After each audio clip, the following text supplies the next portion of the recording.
₹1 की राशि 2 वर्ष के लिए एक निश्चित दर पर साधारण ब्याज पर रखी गई। यह 3% अधिक दर पर रखी जाती तो ₹300 अधिक हो जाते। 4x का मूल्य क्या है? बताइए जल्दी से, क्या आंसर आएगा आपका? 2 वर्ष के लिए एक निश्चित दर पर दी गई, अगर 3% अधिक दर पर दी जाती तो ₹300 अधिक आते। अगर 1 साल का 3% ज्यादा होता तो 2 साल का कितना ज्यादा होता? 6%, है ना?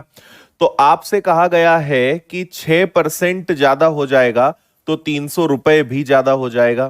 तो ₹300 अगर 6% है तो 100% क्या? तो ये आ जाएगा 6×5 = 5,000 रुपए। ये वो धनराशि थी, ये एक्स का मान है, लेकिन उन्होंने एक्स ना पूछते हुए आपसे 4x पूछा है। तो 4x मतलब आप इसका 4 टाइम्स करेंगे, 4 गुना करेंगे, तो आंसर कितना आएगा? 20,000, 20,000 बी आपका आंसर आएगा। ओके, बताइए, क्लियर हुआ? एक्स बोलते तो 5,000, 4x बोला है तो 20,000। चलिए आगे।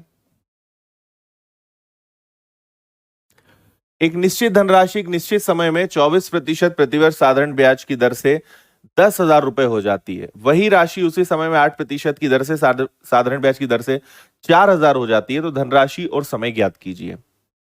करिए, थोड़ी सी माथा बच्ची करिए इसमें जल्दी। हम्म। हाँ भाई, अब क्लास शुरू हो गई है, अब इधर उधर की कोई बातें नहीं, है ना? अब क्लास पे ध्यान दीजिए कृपया करके आप। ओके, क्या बात है, ये होमवर्क में था क्या? आपका आंसर आ गया है डी, इसका बिल्कुल ठीक आंसर दे रहे हैं आप। ठीक है, 1,000 रुपए और 37.5 बिल्कुल ठीक है। ओके,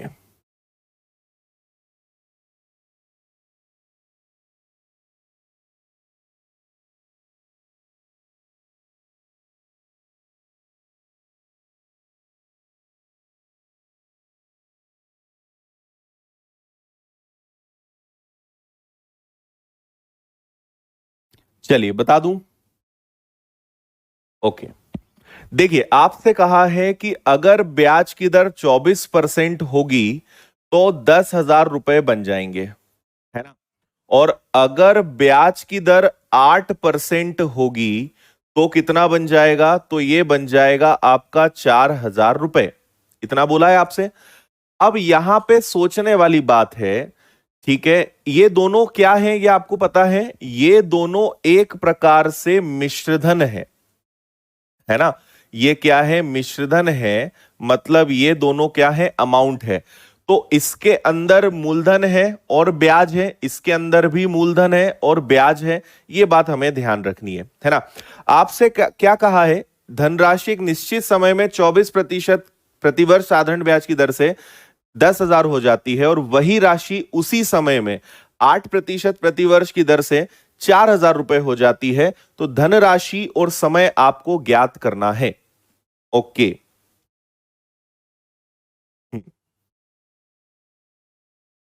इतना समझ में आया सभी को?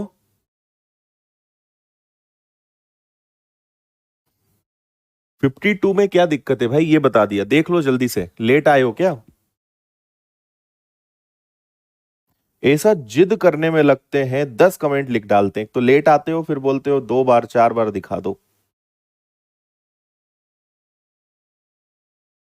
ठीक है, चलो देखो, यहां पर आप एक चीज ऑब्जर्व करिए कि ये 24% से 8% अगर हो जाए तो यहां पे 16% की कमी हो गई, है ना? 16% कम होने से यहां 6,000 रुपए कम हो गए। मतलब 16% 6,000 है। अगर मैं इसका और 8% कर दूं तो 8% का मान क्या होगा? 3,000 रुपए होगा। मतलब 8% ब्याज अगर लगेगा तो उसमें 3,000 रुपए ब्याज होगा। तो 4,000 रुपए में से 4,000 में 3,000 रुपए तो ब्याज है। मतलब आपका मूलधन कितना है? 1,000 रुपए है। ये आपका पहला आंसर है। फिर से देखना, 16% के कारण 6,000 रुपए कम हो गए। तो 8% के कारण 3,000, मतलब 8% होने पे 3,000 तो ब्याज लगता है।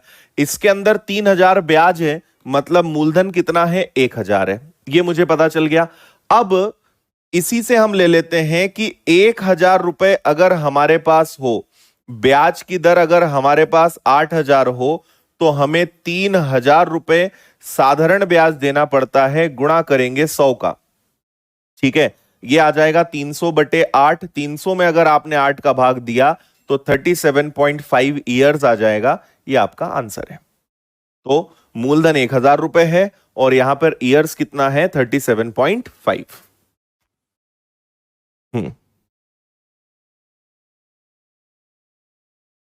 करेक्ट। आया समझ में इतना सभी को? 16% 6,000 रुपए, इसका आधा करा तो इसका भी आधा करा। 8% का मतलब 3,000 रुपए ब्याज, इसमें 3,000 रुपए ब्याज है तो 1,000 रुपए। 1,000 पर 3,000 ब्याज लग रहा है 8% की दर पर। तो कितने समय, ये समय का फॉर्मूला लगाया हमने, टाइम का फॉर्मूला लगाया है और कुछ नहीं है।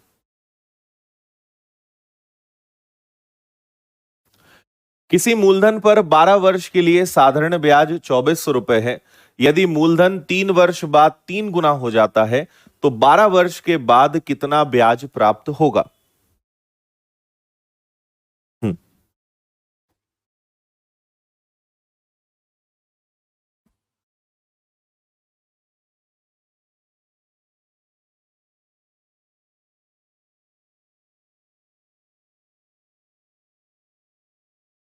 गुड। देखिए, 12 साल का ब्याज कितना है? 2,400 रुपए है। मतलब हम बोल सकते हैं कि हर साल कितना ब्याज लगेगा? तो हर साल 200 रुपए ब्याज लगेगा। एक साल का ब्याज कितना है? 200। तो हुआ क्या कि 3 साल तक तो यही चला, मतलब एक साल का ब्याज 200, तो 3 साल का ब्याज कितना? तो यह आ जाएगा आपका 600 रुपए। लेकिन अगले 9 साल में मूलधन 3 गुना हो गया। अगर मूलधन 3 गुना होगा तो ब्याज भी 3 गुना होगा। तो अगर 200 रुपए ब्याज लग रहा है तो अब 600 रुपए ब्याज लगेगा, 3 गुना ब्याज लगेगा 9 साल तक। मतलब कितना ब्याज लगेगा? 5,400 रुपए ब्याज लगेगा, है ना? तो आप मुझे बताइए कि पहले 600 रुपए ब्याज लगा, फिर 5,400 रुपए ब्याज लगा, तो कुल ब्याज कितना हो गया? क्या कुल मिलाकर 6,000 रुपए ब्याज हो गया? डी आंसर है आपका।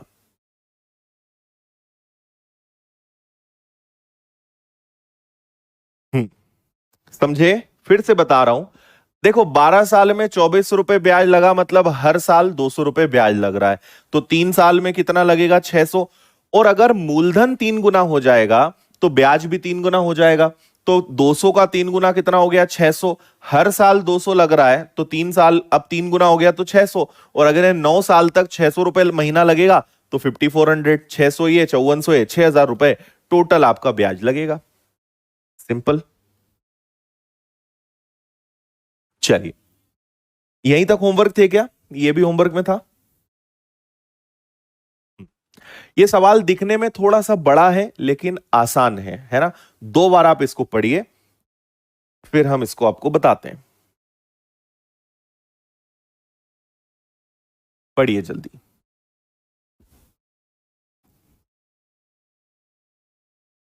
ठीक है,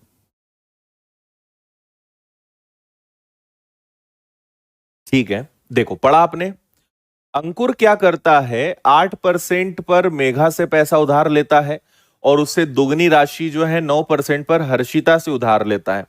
सारा पैसा मिलाकर शालिनी को 10% पर ब्याज देता है और कुछ पैसा खुद से भी मिलाता है ना? देखो, उसने क्या करा? मेघा से कुछ पैसा लिया, है ना, और हर्षिता से कुछ पैसा लिया। इनसे जितना भी पैसा लिया उसमें खुद का पैसा और मिलाया, अपनी तरफ से भी अंकुर ने कुछ पैसा मिलाया, और सब मिला के शालिनी को उसने 40,000 रुपए दिए, है ना? मेघा से उसने जो पैसा लिया उस पे 8% ब्याज लगेगा, हर्षिता से जो पैसा लिया उस पर 9% ब्याज लेगा, लेकिन शालिनी से वो पता है कितना परसेंट ब्याज लेगा? 10% ब्याज लेगा, है ना?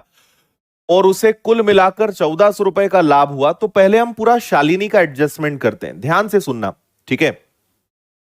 उसने क्या करा, 40,000 रुपए शालिनी को दिए 10% ब्याज पर।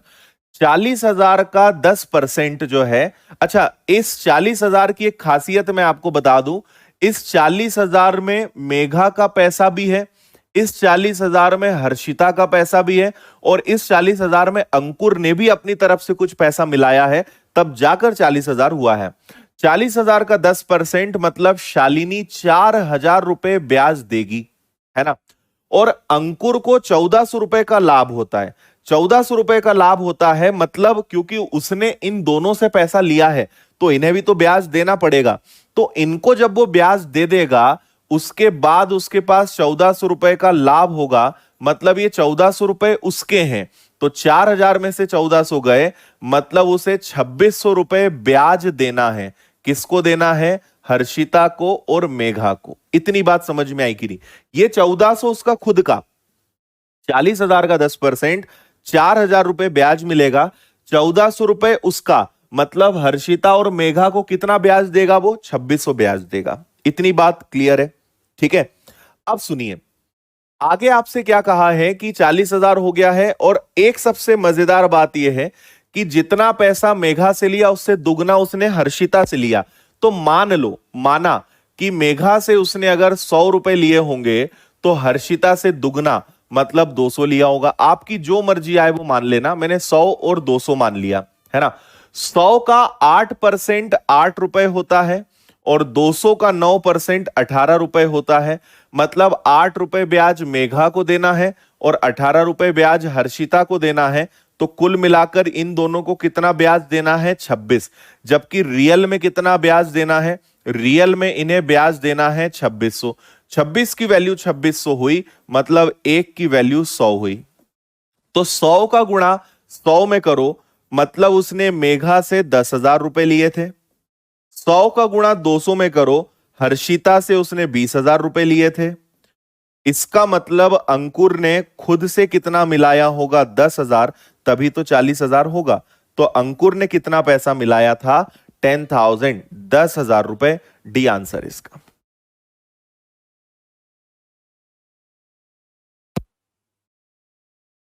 बोलो। ठीक है, जल्दी बताइए, किसी को कोई डाउट हो, कोई बात समझ में नहीं आई हो तो।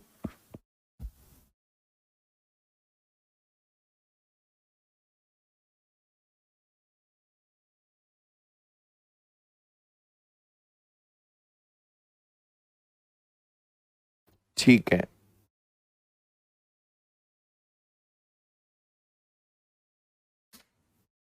चलिए इसको पढ़िए।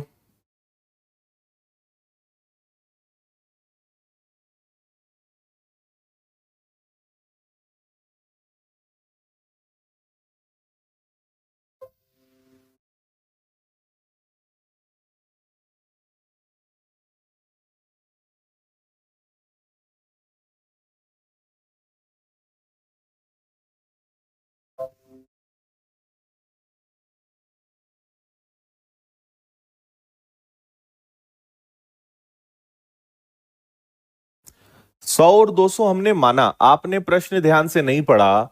अंकुर ने कुछ पैसा मेघा से लिया और दुगनी राशि उसने हर्षिता से ली। तो हमने यहां माना, मैंने स्पष्ट बोला था कि मान लो यहां 100 रुपए हैं तो इधर उसने दुगना लिया होगा 200। 1,000 ले लो तो 2,000, 10,000 तो 20,000। जो इच्छा है वो मान लो, कोई फर्क नहीं पड़ेगा।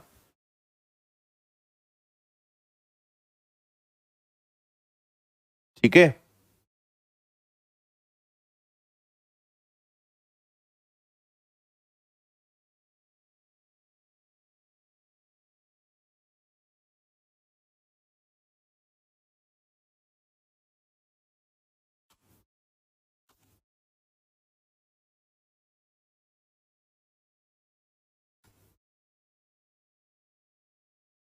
बताओ। देखिए, गौरव और रोहन ने सामान्य ब्याज पर 6% और 7% की दर पर कुछ धन निवेश किया। 2 वर्ष के अंत में उन्हें कुल 354 रुपए ब्याज मिलता है। गौरव के प्रारंभिक निवेश का चौथाई भाग रोहन द्वारा निवेश गए धन का 5वें हिस्से के बराबर है। निवेश किए गए कुल धन का मान ज्ञात कीजिए। इसमें भी आपको उनका रेशो बनाकर कुछ ना कुछ एज्यूम करना पड़ेगा, बस इतना सा काम है। कोशिश करोगे या मैं बता दूं, ये बता दो मुझे। चलिए देखिए, हमारा जो क्वेश्चन था उस पे हम चर्चा करते हैं। गौरव और रोहन ने सामान्य ब्याज पर 6% और 7% लिया, ये सारी बातें हो गई थी। गौरव का जो 1/4 है ना, गौरव ने जितना पैसा लगाया उसका 1/4 और रोहन ने जितना पैसा लगाया उसका 1/5। ठीक है, ये दोनों हिस्से क्या हैं, बराबर हैं। गौरव ने जो 1/4 लगाया और रोहन ने जो 1/5 लगाया वो बराबर है।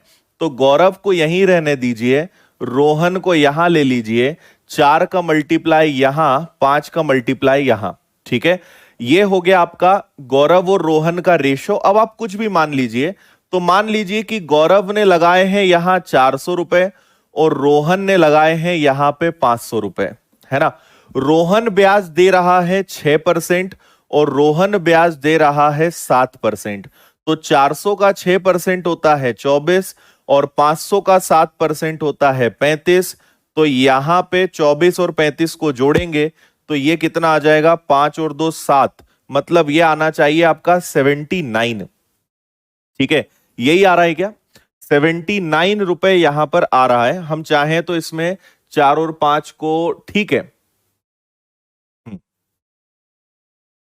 ये 2 साल का ब्याज है आपका 354, मतलब 1 साल का क्या हो जाएगा, 2 से 1 बार, 2 से 7 बार और 2 से फिर से 7 बार, यही हो जाएगा क्या। ठीक है, एक बार और पढ़ लेते हैं। चौथाई रोहन द्वारा निवेश किए गए धन का 5वां हिस्से के बराबर है। मैंने उल्टा लिखा है क्या, गौरव का 1/4 है, ठीक है, रोहन का 1/5 है। ओके, यहां तक ठीक है। हाँ, ठीक है। अब यहां पर एक चीज हम देखते हैं, यहां पे अगर देखा जाए 7 और 5 35 हो गया, 3 2 5, ये मैंने गड़बड़ कर दिया क्या, 5 और 4 9, 3 और 2 5, 59 है ना। ये 59 है, लेकिन ये 1 साल का ब्याज है, इसका हम दुगना करेंगे तो 2 साल का ब्याज 118 आएगा। अब हमारे हिसाब से 2 साल का ब्याज 118 है, जबकि रियल में ब्याज 354 है। 118 की वैल्यू 354 है, मतलब एक की वैल्यू कितनी है, 2 है ना। एक की वैल्यू कितनी है, 2 है। तो 2 का मल्टीप्लाई इन दोनों में कर दो या इन दोनों को जोड़ दो। 500 और 400 को जोड़ोगे तो 900 आएगा और 900 का अगर आपने गुणा किया, 1 मिनट, या सॉरी सॉरी सॉरी सॉरी, फिर गलती, 3 है, सॉरी। एक की वैल्यू कितनी आएगी, 3, 11 का 3 गुना 33, 8 तिया 24। तो 500 और 400 हो गया आपका 900, 900 का 3 गुना करेंगे तो दोनों ने कुल मिला के कितना पैसा लगाया होगा, 2700। अलग अलग पूछेंगे तो अलग अलग गुणा करेंगे। 3 का गुणा 400 में, 3 का गुणा 500 में, या 500 400 900 में डायरेक्ट गुणा करेंगे, 2700 अपना आंसर आ जाएगा। हम्म, आया समझ में। आप यहां पे ये भी कर सकते थे कि जैसे 1 साल का 6 है तो 2 साल का 12, या तो डायरेक्ट 12%, 1 साल का 7 तो 2 साल का 14, डायरेक्ट 14% निकाल दोगे तो सीधा 118 आ जाएगा। नहीं तो एक एक साल का निकाल कर दुगना करोगे तो भी वही बात रहेगी। तो या तो इनको डबल कर दो या बाद में डबल कर दो, एक ही बात है, आंसर आपका सेम आएगा।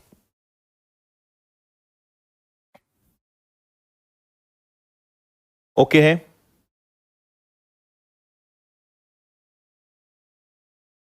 अच्छा, आपस में मेल जोल बढ़ा लिया तुमने ना, नेटवर्क इशू के कारण। चलो, कोई बात नहीं, आगे बढ़ेंगे। इसको पढ़िए।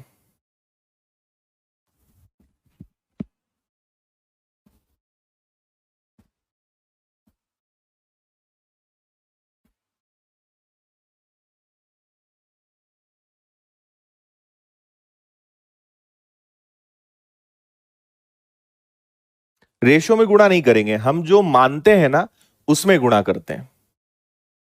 जो वैल्यू आपने मानी है उस पे गुणा करेंगे।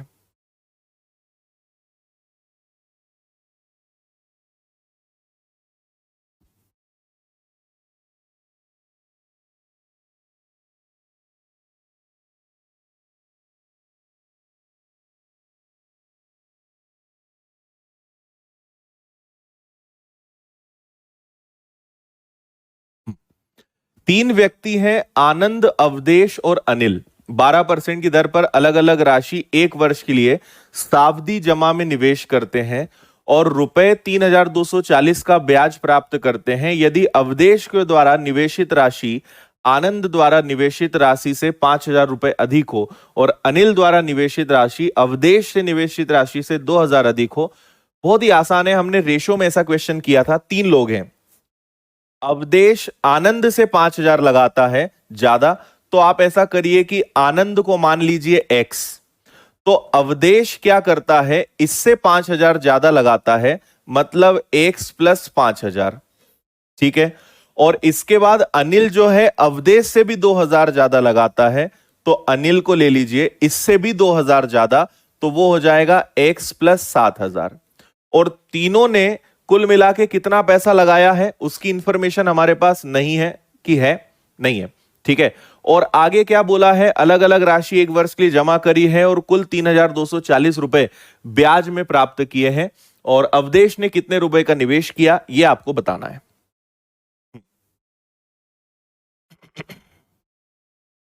इतना ठीक है। चलो अब यहां पे हम ये देखेंगे कि उनका कुल पैसा कितना हो सकता है। तो आप एक बात देखो, इन्होंने कुल मिला के 12% ब्याज कमाया है और कुल मिलाकर 3,240 रुपए कमाए हैं। तो क्या 3,240 रुपए 12% के बराबर है तो 100% निकाला जा सकता है क्या? तो आप 12 का भाग कितनी बार दे सकते हो, 12 दूनी 24 और 12 इंटू 7 84। मतलब इन तीनों ने मिलकर कितने रुपए लगाए होंगे, 27,000 रुपए लगाए होंगे। ये अपना आंसर है।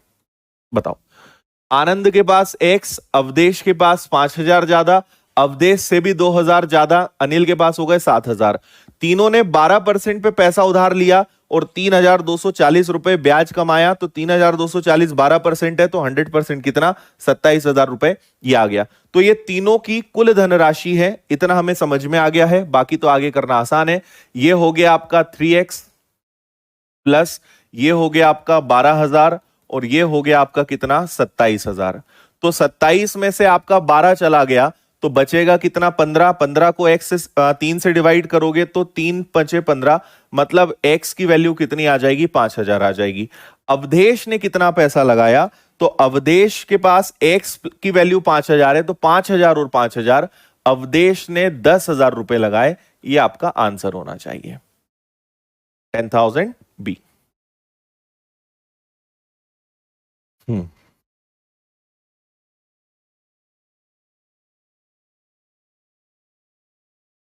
बोलिए, आया?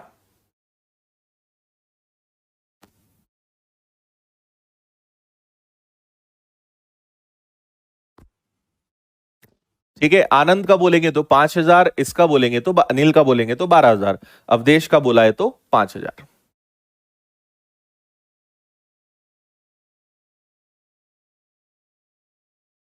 ठीक है, आगे बढ़े। नेक्स्ट इसको पढ़िए।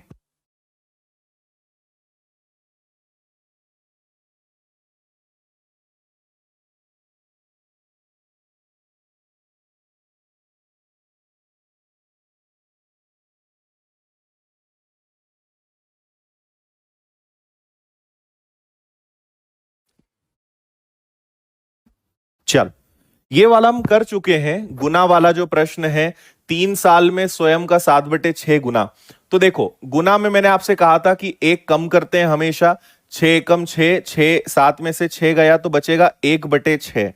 तो आप क्या करेंगे, एक कम करके कितने साल में, 3 साल में, नीचे रखेंगे गुणा 100। तो ये हो जाएगा 1/18, गुणा कर देंगे 100 का, 18 पंजे 90, 90 निकल जाएगा तो बचेगा 10/18। 10/18 को 2 से कैंसिल कर देंगे तो 5/9, 5 सही 5/9% की दर आ जाएगी। ए वाला आंसर आएगा। ये शायद लास्ट क्लास में हमने सीखा था, जितना भी गुना बोलते हैं उसमें से हमेशा एक कम करते हैं। तो 7/6 में से कम करा तो आपके पास बचेगा केवल कितना, 1/6। ऊपर रखते हैं गुना -1, जितना गुना है -1, नीचे रेट या टाइम में से जो दिया है मल्टीप्लाई बाय 100। 6 नीचे आके 18 बन जाएगा, 6 3 18, सॉल्व करेंगे आंसर आएगा। नेक्स्ट।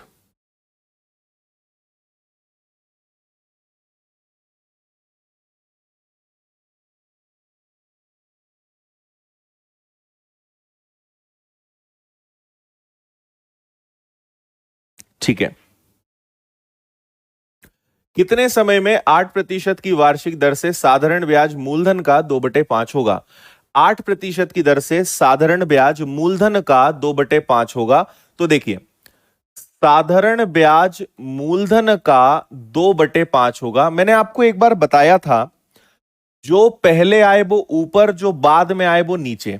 मतलब यहां पे 5 रुपए पर 2 रुपए ब्याज लग रहा है।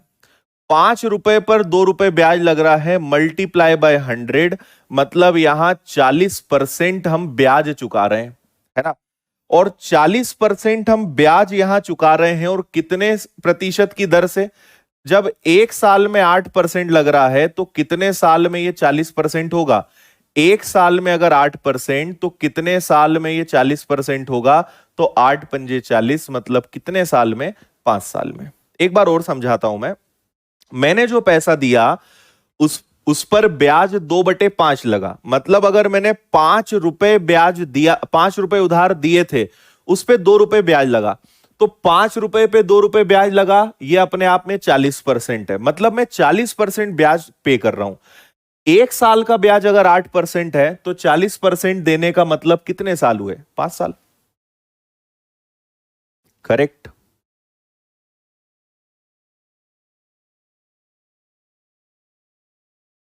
ठीक है, चलो इसका आंसर बताओ।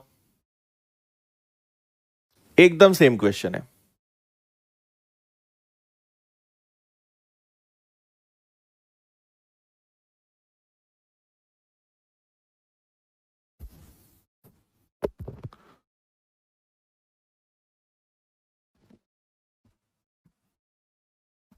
देखिए, ब्याज राशि का 3/4 है, इसको आप कन्वर्ट कर दीजिए, तो ये आ जाएगा आपका 75%।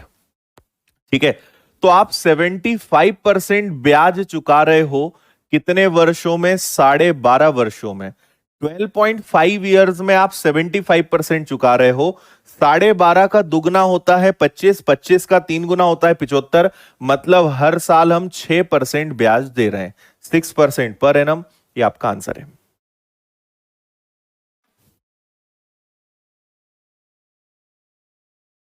ओके है। 4 रुपए पर 3 रुपए ब्याज दे रहे हो, मतलब ये कितना परसेंट है? मतलब ये 75% है। तो आप 75% ब्याज 12.5 सालों में दे रहे हो, तो हर साल का ब्याज कितना? 6%। ये आंसर आएगा।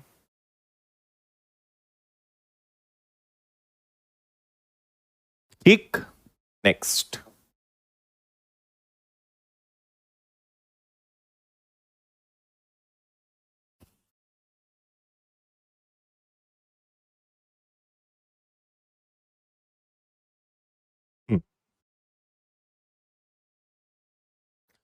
किसी राशि का मिश्रधन साधारण ब्याज का 11/3 गुना है। साधारण ब्याज 3600 रुपए हो, तो मूलधन ज्ञात कीजिए। देखिए, वही बात है। किसी राशि का मिश्रधन, मिश्रधन मतलब होता है इंग्लिश में अमाउंट, ये साधारण ब्याज का 11/3 गुना है। अगर साधारण ब्याज 3600 है, तो मूलधन ज्ञात कीजिए। आप तो बस इतनी सी बात देखो, जो पहले वो ऊपर, जो बाद में वो नीचे। हमें एक चीज पता है कि मिश्रधन का मतलब क्या होता है। मिश्रधन का मतलब होता है मूलधन धन ब्याज, प्रिंसिपल प्लस इंटरेस्ट, मूलधन धन ब्याज। यहां पे वो बोल रहे हैं कि मिश्रधन कितना है? 11 है, और मूलधन कितना है? सॉरी, ब्याज कितना है? 3 है। तो आप बताओ कि मूलधन और ब्याज का योग 11 है, ये 3 है, तो क्या यहां 8 आना चाहिए? मूलधन 8 होगा, ब्याज 3 होगा, तभी तो मिश्रधन 11 बनेगा। ये भी पता चल गया। अब उन्होंने बोला है कि यहां पे 3600 रुपए जो है, ये ब्याज है, तो ब्याज में ब्याज का भाग देंगे। और आपसे पूछा क्या है? मूलधन, मतलब 8 का गुणा करेंगे। 3 से कैंसिल होगा, ये 1200 बार, 1200 का 8 गुना करेंगे, तो यहां पे मूलधन कितना होगा? 9600। ये आंसर आएगा। बिल्कुल ठीक।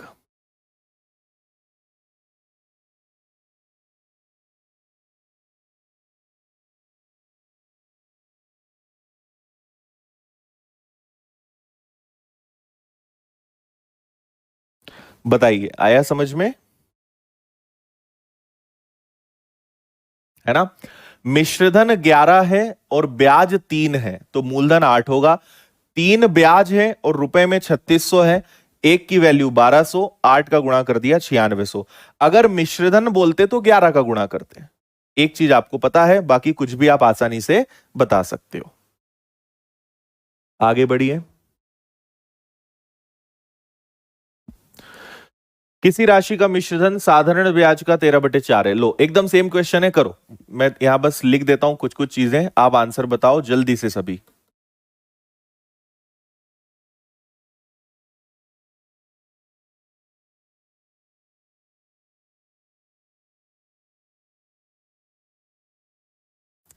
इस बार ये 13 है, ब्याज 4 है, तो आपका मूलधन कितना होगा? मूलधन 9 होगा।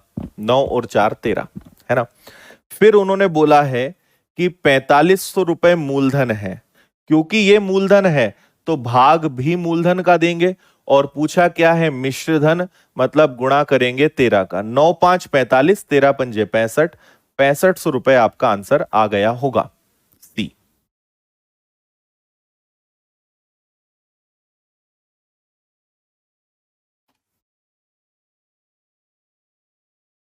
कितने क्वेश्चन इस चैप्टर में? हाँ, मैंने वही सोचा किसी ने पूछा ही नहीं इस बार तो।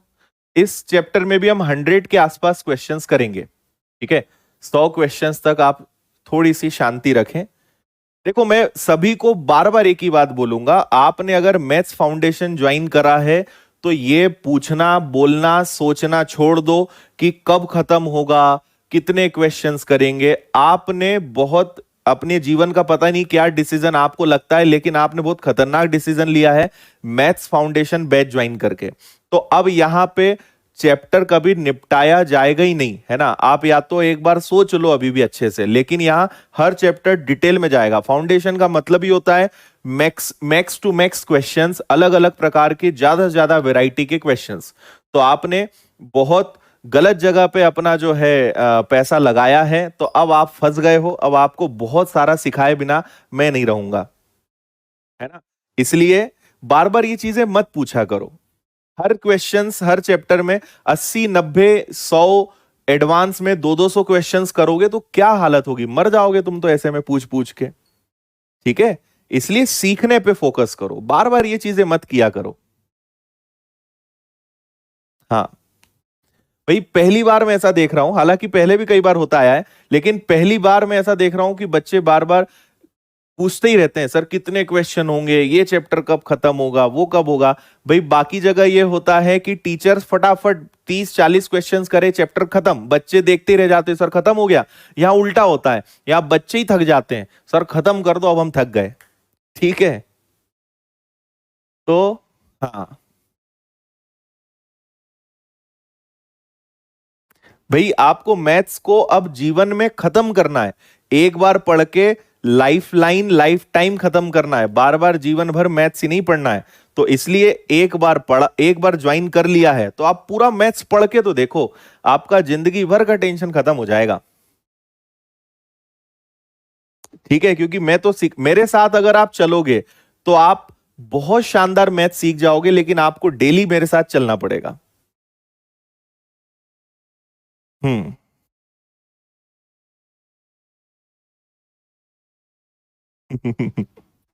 चलो, समझ गए इतना, आगे बढ़े। नेक्स्ट, टाइप नंबर 13 पढ़िए।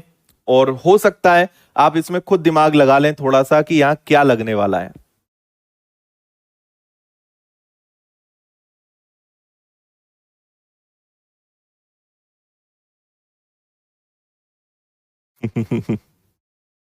ठीक है, बस तो फिर एंड तक आप रुको। पूरे 6 महीने आप तो एकदम अपने आप को मेरे हवाले कर दो कि सर आप तो जो बोलोगे वो हम करेंगे। 6 महीने आपको दिए, और फिर आप देखो आप कहां से कहां पहुंचने वाले हो। लेकिन मेहनत तो करनी पड़ेगी आपको साथ में। कदम कदम पे बार बार पीछे मुड़ के देखोगे तो कभी आप मंजिल पे नहीं पहुंच पाओगे। या तो पीछे मुड़कर देखना बंद कर दो।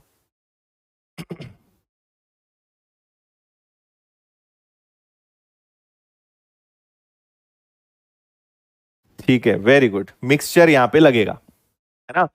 मिक्सचर इरिगेशन वाला ये टाइप है। देखिए, कुछ पैसा हमारे पास 10,000 रुपए था, कुछ पर हमें 8% ब्याज मिला, कुछ पर हमें 10% ब्याज मिला, और कुल मिलाकर कितना ब्याज मिला? 9.2%। बहुत बढ़िया। तो आपने इन दोनों का अंतर लिया तो 1.2 आया, इन दोनों का अंतर आपने लिया तो 0.8 आया। इसका आप रेशो बना लीजिए। तो इसका जब आप रेशो बनाओगे 4 दूनी 8 और 4 तिया 12। और एक चीज याद रख लो कि अगर कभी में मिक्सचर इरिगेशन लगाते हो तो जो अनुपात आपको मिलता है यह हमेशा प्रिंसिपल का मिलता है, मूलधन का मिलता है ना। तो आपके पास मूलधन है कितना? 10,000 रुपए है। डिवाइड कर दो 5 से, 1 की वैल्यू आ जाएगी 2,000।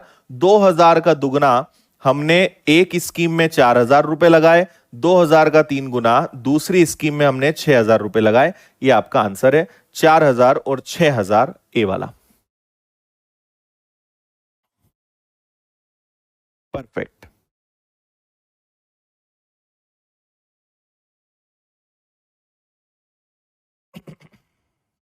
आया समझ में इतना?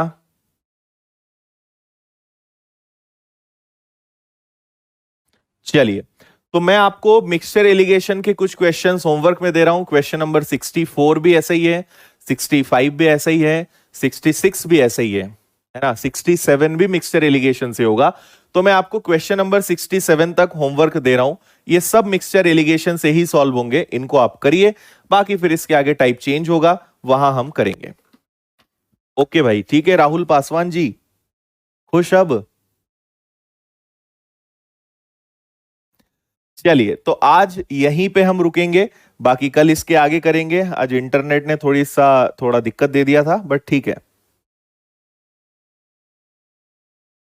बिल्कुल, खतरों के साथ खेलना तो तुम सीख ही रहे हो, है ना। खतरे में ही तुमने पैर डाला है। चलिए, ठीक है। तो यहीं खत्म करते हैं, कल अपनी मुलाकात होती इसके आगे। होमवर्क के क्वेश्चंस को जरूर करके देखिएगा। और आपकी प्रॉफिट एंड लॉस की क्लास स्टडी शीट शायद डल चुकी है, तो आप एक बार चेक कर लीजिएगा। प्रिंट आउट निकालने वाले प्रिंट आउट निकला लीजिए, है ना। बाकी अब आगे कोशिश करेंगे कि आपको जल्दी से जल्दी शीट्स मिल जाए, ताकि आपकी भी एनर्जी खराब ना हो और हमारी भी ना हो। बिल्कुल भाई, भरपूर आशीर्वाद है, बिल्कुल चिंता मत करो। जय हिंद, वंदे मातरम। मिलते हैं कल। भारत माता की जय। Take care.